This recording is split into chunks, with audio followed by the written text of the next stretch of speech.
So my name is Jesse O'Sullivan. I'm Policy Counsel at Circulate San Diego. And thank you for coming to this Lunch and Learn to learn about our newest report, Making the Most of the Mid-Coast Trolley. We released the report last Tuesday. Got a lot of press around it, really happy about that. And I'm really happy to have the chance to talk to you about it today. As we go, I'm going to make my way through the presentation. I probably won't answer any questions until we get to the end, but feel free to drop your questions in the chat box. And then when we get to the end of the presentation, I'll make some time for that.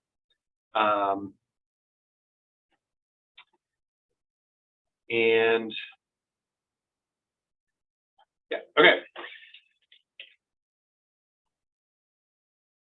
So again, my name is Jesse O'Sullivan, Policy Counsel at Circulate San Diego. My email's on screen there.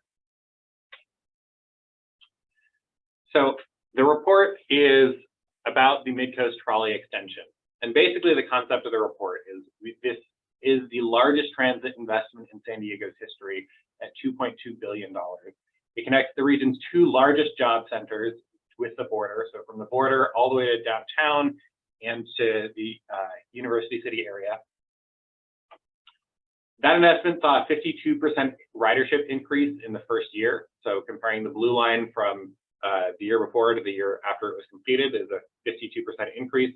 And it's an investment in our economy, in climate, and in equity.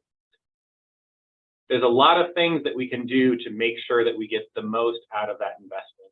And to be good stewards of taxpayer money, to really maximize this new investment that we've made.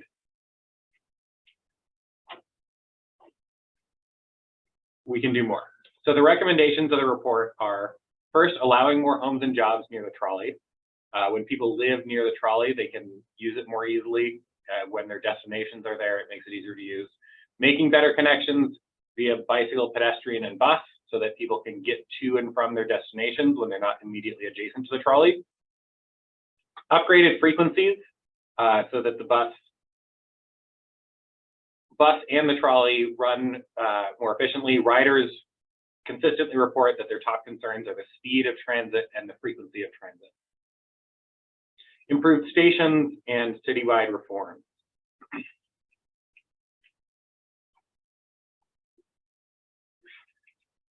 So the benefits of this of following the recommendations of the report will be to the economy, for the equity, and for the climate.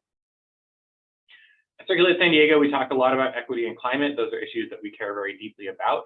But for this report, we also want to talk about the economy. And the reason for that is that, first of all, that the Mid-Coast Trolley Extension is an investment in our economy. As I said before, it connects our two major job centers. University City is home to a lot of our biotech industry. That industry employs 70,000 people locally. The average salary is almost $150,000. It has a regional impact of nearly $50 billion. University City also hosts tech companies and law firms. And currently we have a land use regime that limits the ability of those industries to grow. And that's a problem because it limits our economic growth and it limits the ability to use the trolley, right? So if development is happening elsewhere, it's happening somewhere away from the trolley, somewhere else where we can't maximize those trips, which is maximizing people going to their jobs, going to school, doing economic activity. Following the recommendations of this report is also really good for equity. We are in a housing shortage. We're in a housing crisis. Building more housing drives housing prices down. Market rate and affordable housing go hand in hand. So increasing land use capacity means more market rate homes, and it also means more affordable homes. Building more homes in this neighborhood gives more people access to a high resource neighborhood, access to good schools, to good jobs, to other good public amenities. And to sort of highlight the importance of this in this particular area, there's a lot of students that live in the university area. 5% of all University of California students experience homelessness at some point during their career as a student. 44% of University of California students who have come from low-income families experience food insecurity. So when housing costs are high, that puts a strain on students who are trying to go to school and also meet their basic needs. The higher the housing costs are, the more income strain there is. That means that people are stressed, students are stressed. It means that they may be working part-time or even full-time jobs while they're trying to go to school. And that means worse student outcomes. That means lower graduation rates and worse outcomes.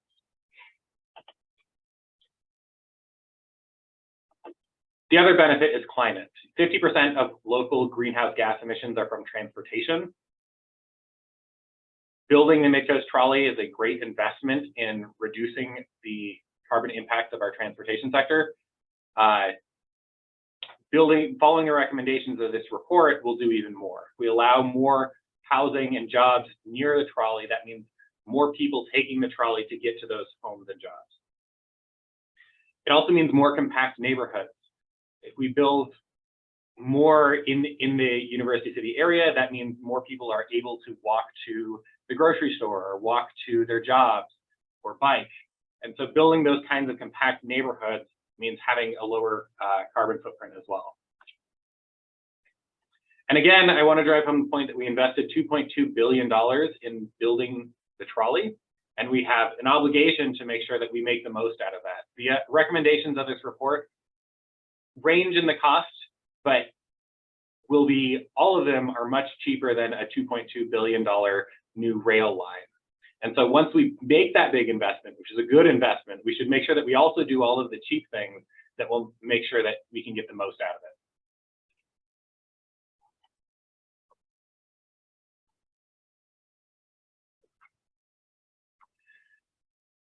So the University Community Plan update. The University Community Plan update is an opportunity to upgrade land use and transportation near the Mid-Coast. The last time this community plan was updated was 35 years ago. And what the community plan is a description of what is allowed to be built and what kind of transportation options are planned for the future. This community plan update happens to be happening right now at the same time as the Mid-Coast Trolley Extension is coming online. The timeline for it has actually gotten pushed out based on the last information that I got at a meeting on Tuesday night. The draft environmental impact report will be released in summer. At that point, there's an opportunity to comment on that report. And then the final environmental impact report will be released late this year, which means that it probably won't make it to City Council until sometime next year.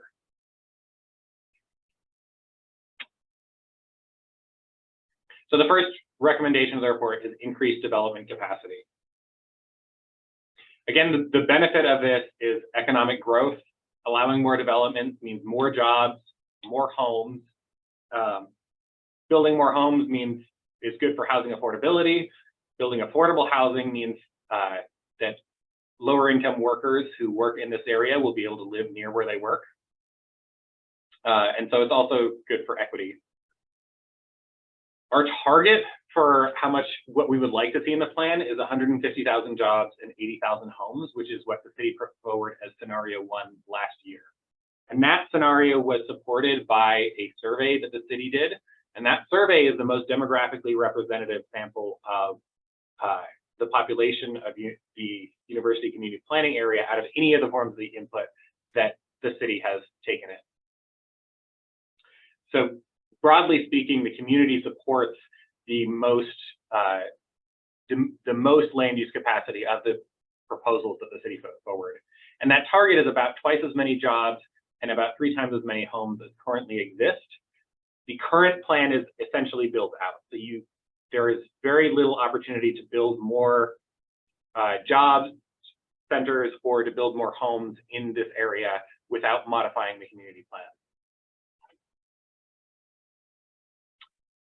Another one of our recommendations is that the zoning maintains flexibility so that you don't end up with a situation where there's a parcel that's zoned for, say, high density commercial, and it turns out that in a few years, the economics of building high density commercial on that parcel just don't make sense. But it might make sense on that parcel to build high density housing.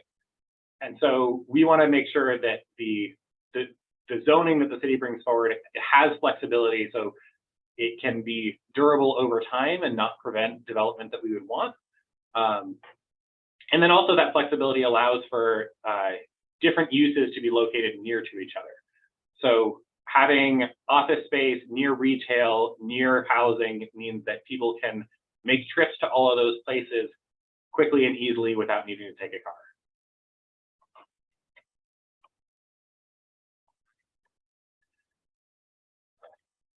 So along with that increased development capacity is increased height limits. So as part of our analysis, we analyzed different biotech hubs throughout the country. Cambridge has the Kendall Square District, east of 101 in South San Francisco, the Raleigh-Durham Research Triangle, Bothell Canyon Park, and we looked at what the height limits were in those biotech sectors.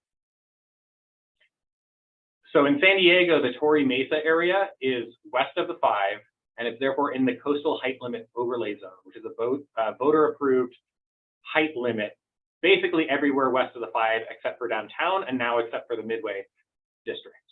And we're seeing voters willing to remove the height limit from areas that are out of view of the coast, where there is potential for new homes and there is potential for new jobs.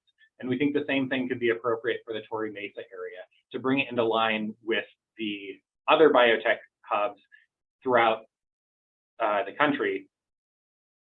And as you can see in those biotech hubs, the height limits are much, much higher. The lowest in any other biotech hub is 65 feet, which is over twice as high as is allowed in the Torrey Mesa area.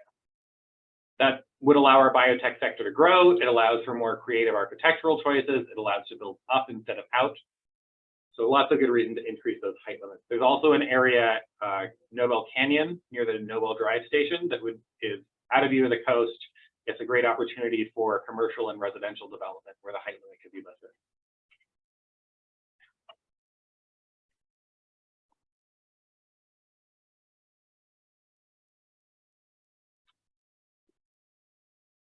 So the next recommendation of the report is improved transit. Sometimes people like to say that nobody rides transit in San Diego. I love this picture. This picture was taken by Alex Wenzel, who was on the advisory committee for the report. Lots of people ride transit in San Diego. All you have to do is ride on one of the major bus routes or on the trolley during rush hour to find that out. And so as you can see here, it looks like there's like 50 people waiting for the bus to come.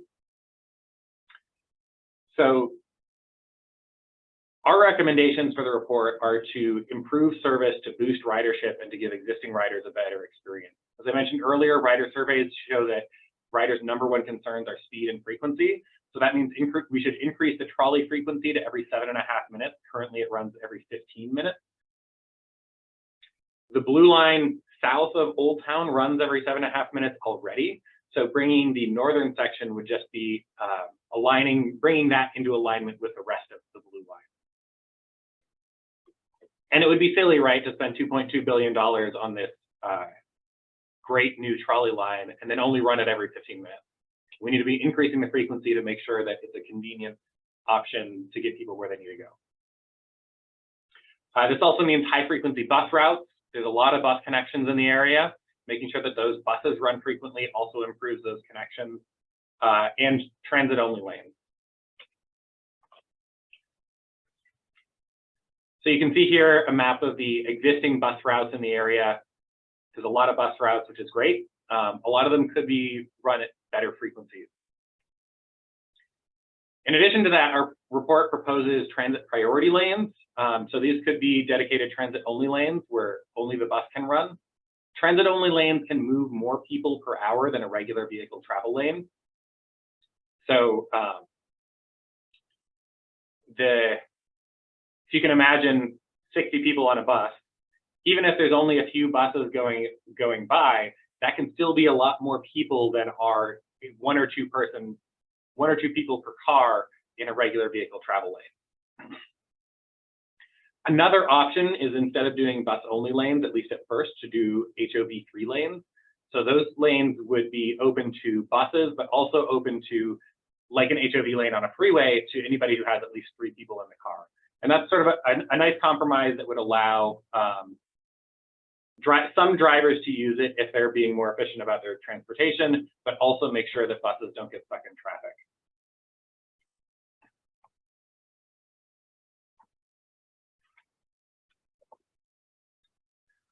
If you're interested in the bus stuff, you should take a look at our last report called Fast Bus. We released this in October.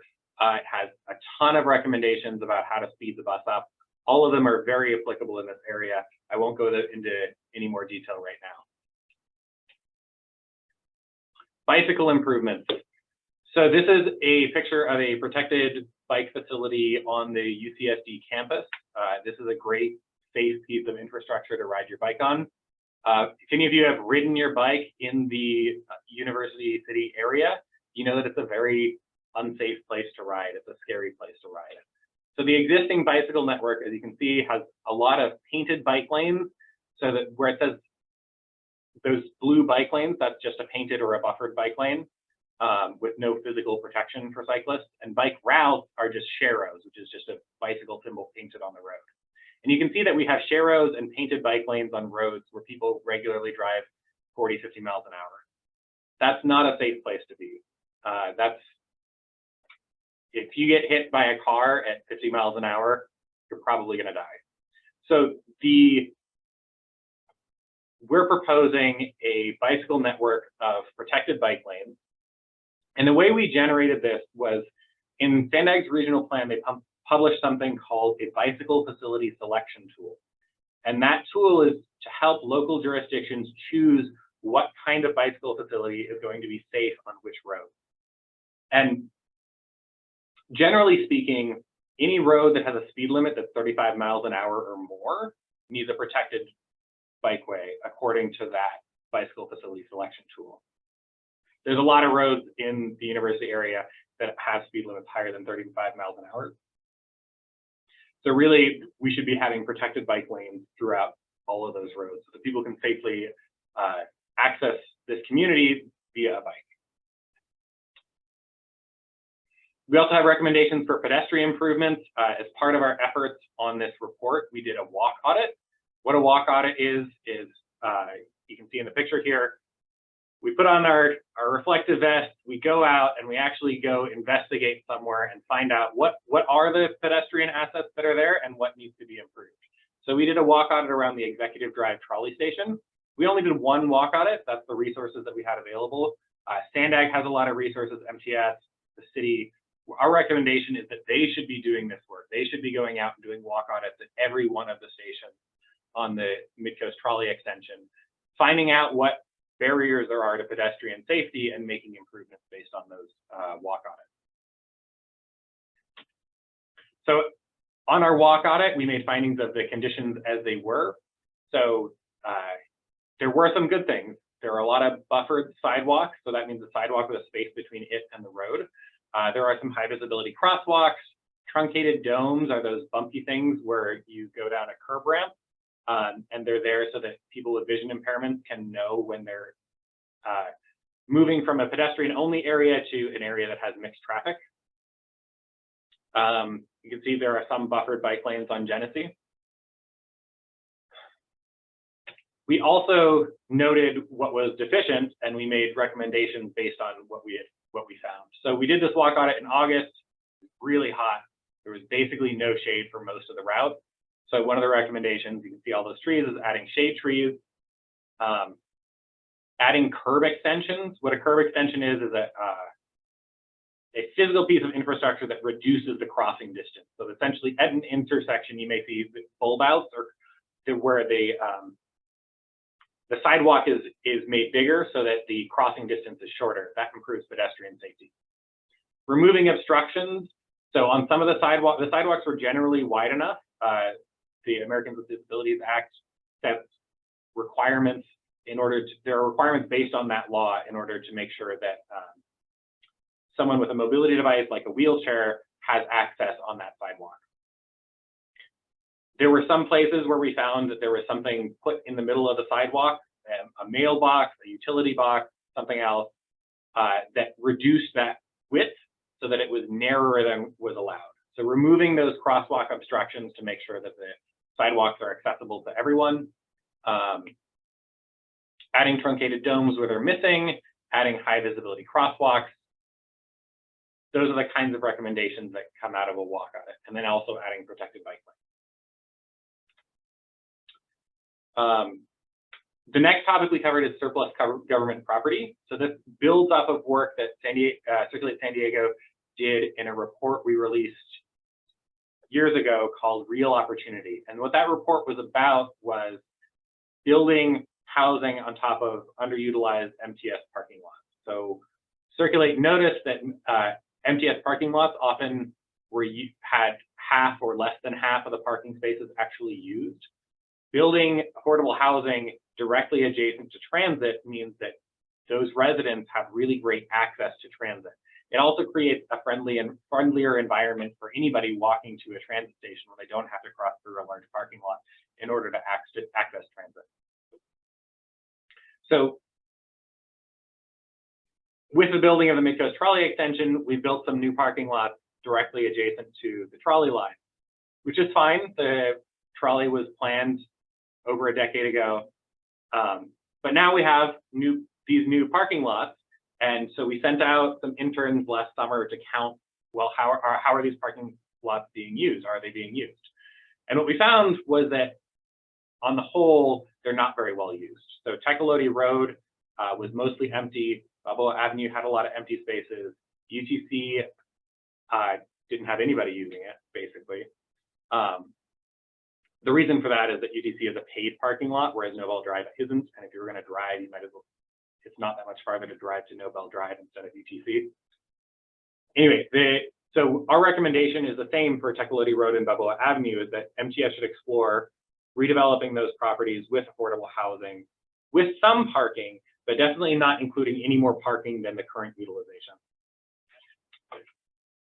Also, there are other government-owned properties in the area that may not be directly adjacent to the trolley, but are somewhere near the trolley. An example is the Rose Canyon Operation Facility, which is just north of the Balboa Avenue trolley station. That station is a great example of a property that could be redeveloped into affordable housing. It's got really great access to the trolley. The city would have to explore putting the uses that are currently on that site somewhere else. But if the city should do that investigation and find out whether that's possible, and find out whether it is possible to have affordable housing right there next to the trolley station. And we're asking that the state, that the city, that MTS investigate their assets and decide whether there's anywhere else that they might be able to, any other sites that they may be able to offer up for development.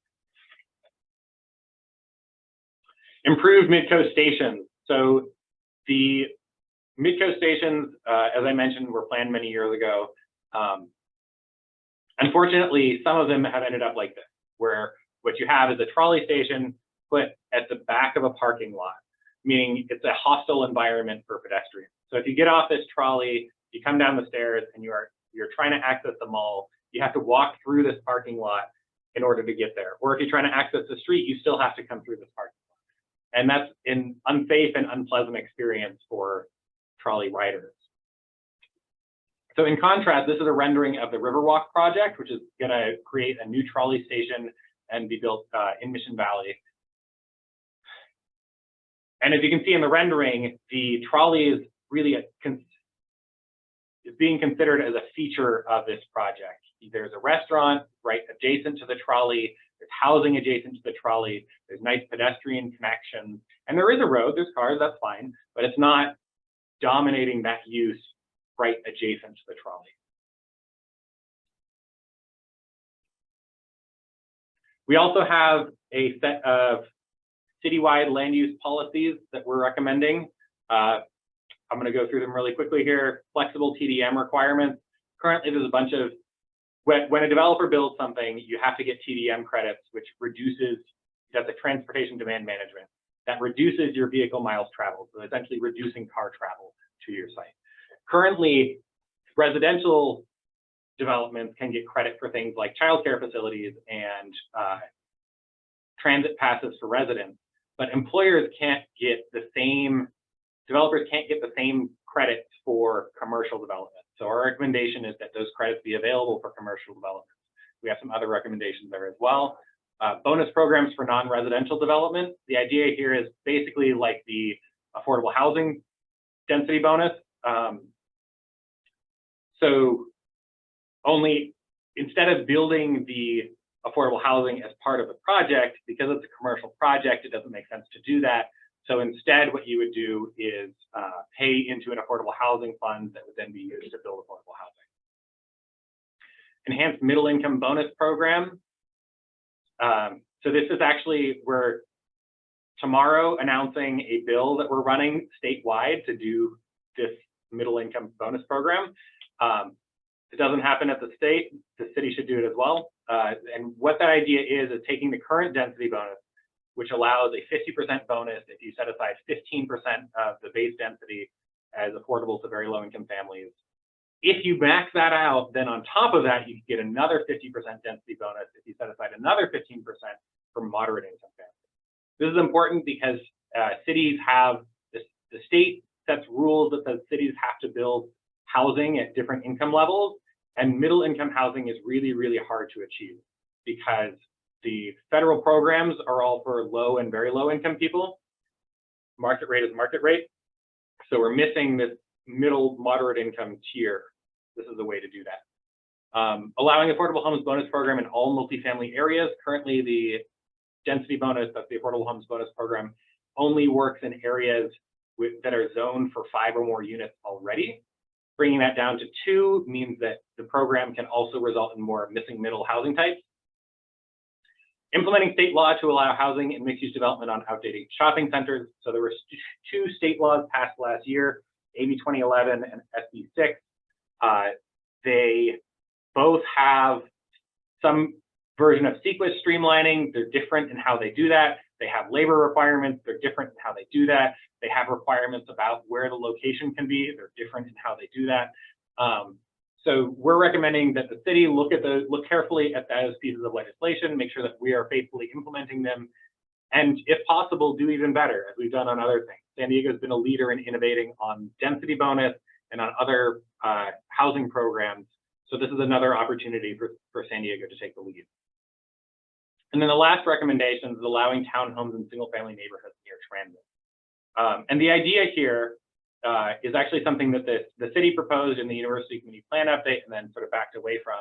And we're looking at this citywide and saying, okay, so the idea is there's this law that was passed a couple of years ago called SB 9, and it says that you can take any single-family lot with some restrictions and split it in half. And then on each of those 2 new lots, you can build a duplex. So you can turn a single family lot into 4 homes. The issue is you have to do the lot split. There are some other requirements about it, and that results in having some limitations in terms of the design of the project. And so the idea is to say, okay, what if instead of those SB 9 rules, we just said SB 9 allows for a certain density. We'll just say you can build at that density. What that would mean is more design options for better design. It would mean more flexibility and more efficiency for development. And doing that would open up possibilities, which would create more opportunities for that, again, that middle income housing type.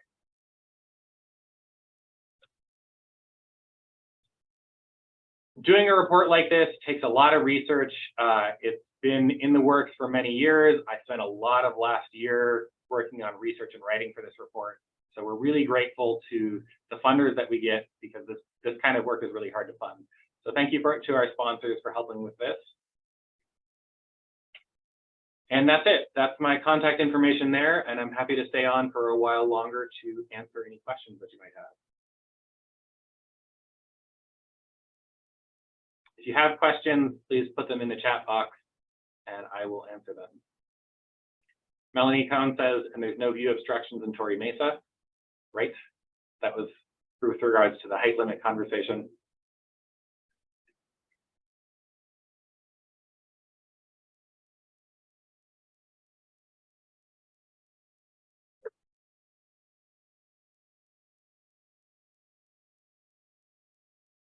Paul says, we appreciate the focus on University Community Plan update. Did Circulate also evaluate opportunities in Claremont?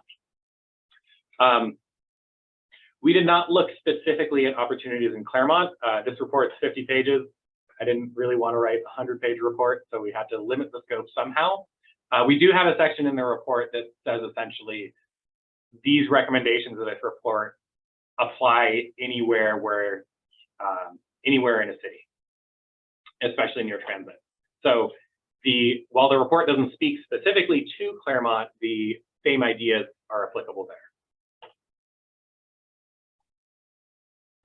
What kind of feedback have we received on the report so far? We've gotten some good feedback. We've been covered by the news. You can go to our website. I'll drop a link.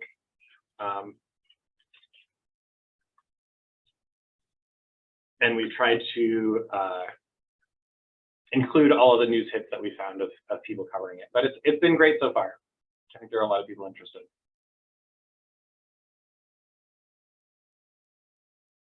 How can members of the public best advocate for seeing these recommendations become a reality? So if you're interested in getting involved, you can send me an email. You can become a member of Circulate. The cheapest membership is only $25.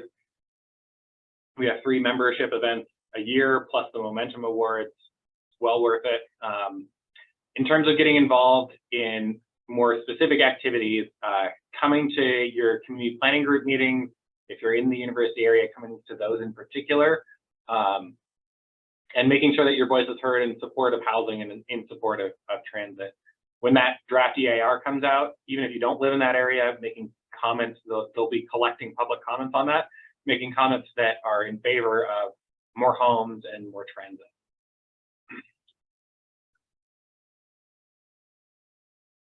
David Grubb says, have you looked at allowing housing over retail in commercial areas? Yes. So our recommendation is for flexibility in zoning, which should allow that. The final zones have not come out. The community plan draft talk about urban village. And in general, I think the intent of the city is that would allow housing over retail and commercial areas. So the zoning is definitely attempting to be flexible and allow that kind of development.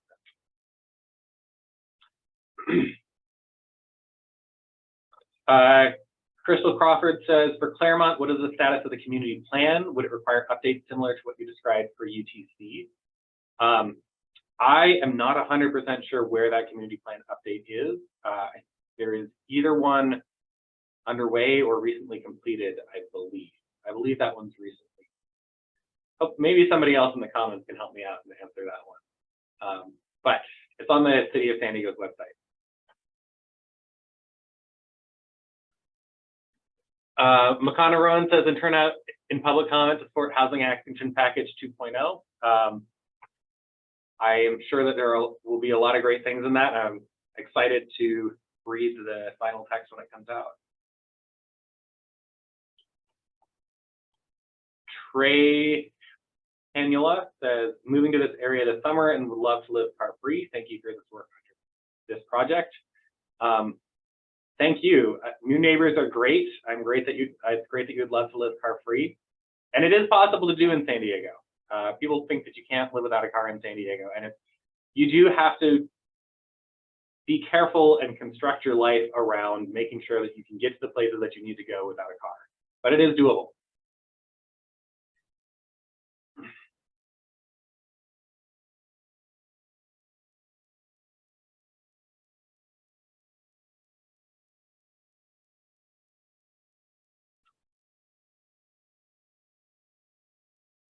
If outdated older malls are designated to add residential, will the stores there be closed? So that depends on the property owner and the developer. So we can make all the plans that we want, but the property owner has to decide that they want to change what the use of the property is for that to actually happen. And the property owner or a new owner of the property will have a lot of discretion in terms of what they can build. That said, the expectation is that older malls, what would happen is that the stores would be closed and then the property would be demolished, a new building would be built. And where we see that happen around the city, usually there is a retail component on the bottom. Usually that makes sense.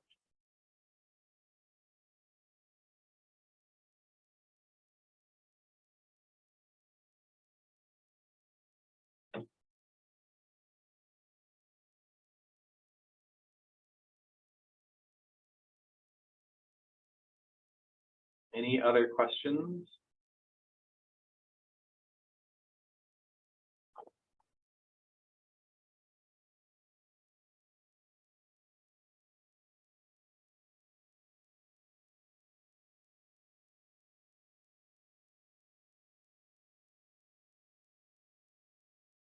Crystal Crawford says Whole Foods Shopping Center on Nobel is an example of housing and retail as it's updated. I'm not familiar with that particular development, but I can say if you look along El Cajon Boulevard, most of those new projects going up are retail on the bottom, usually a restaurant, and then housing on the top.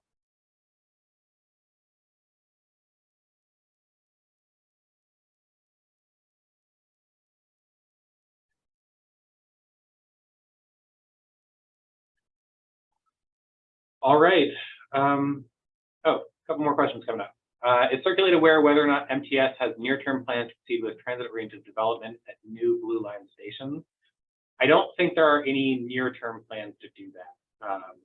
I think it is something that MTS is considering.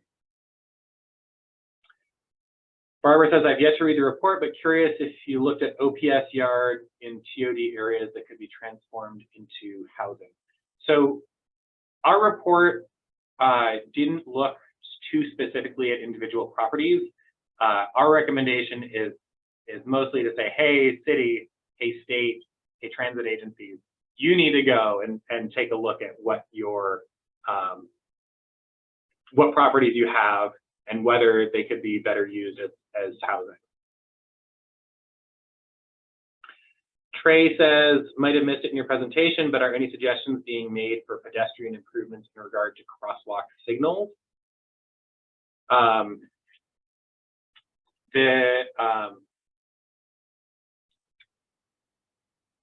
Yes, so that you can do leading pedestrian intervals, which are great. We talked about curb extensions as well, high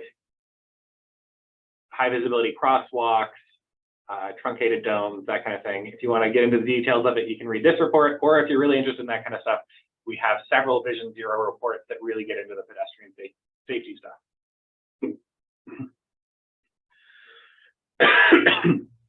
Excuse me. Are there plans to improve walkability and safe biking adjacent to trolley stations? That's a big part of the recommendations of this report. The University Community Plan update draft transportation plans do include a lot of improvement for walkability and bikeability. In general, they're pretty good. We have some things that we think could be even better, but in general, I think that the direction of the community plan update is towards much better walkability and much better bikeability. Then again, that said, the community plan update will be a plan, and as we know, plans often sit on shelves for a long time. So it definitely takes some advocacy and some creative thinking to find funding and make sure that those things actually get built. Is the city still looking at a ped crossing over I-5 near Balboa Station? I've heard a lot of people interested in this when I talk about this report, because it's really hard to connect from Balboa Avenue or Checolote or any of those stations that have been on the east side of the 5 to get across the 5 to the beaches. I haven't heard about a ped crossing over the I-5. Those kinds of projects tend to be really expensive. And because you have to make them so high, they often end up being not very convenient for pedestrians either. So you have to climb up a big staircase or a big ramp and then climb back down when you get to the other side. So it's a hard problem. I think we'll keep our eye out for good solutions. Courtney says, hello from a former intern. Hey, Courtney, glad you can make it. And Courtney helped us with our field work, helped out counting parking spaces. So we really appreciate your work on it. All right. Well, thank you everyone for coming. Excuse me. If you have further questions, please feel free to send me an email. If you're interested in getting involved in Circulate, you can sign up on our website for emails. If you want to donate, we have a donation page as well. I will pop a link to that.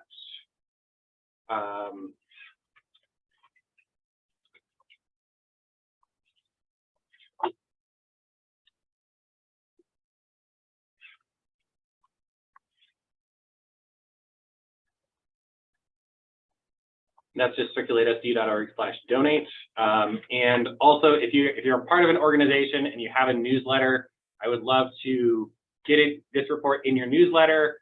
I would love to give a presentation to whatever local group you have. So if you're interested in a presentation about this to a particular group, please send me an email.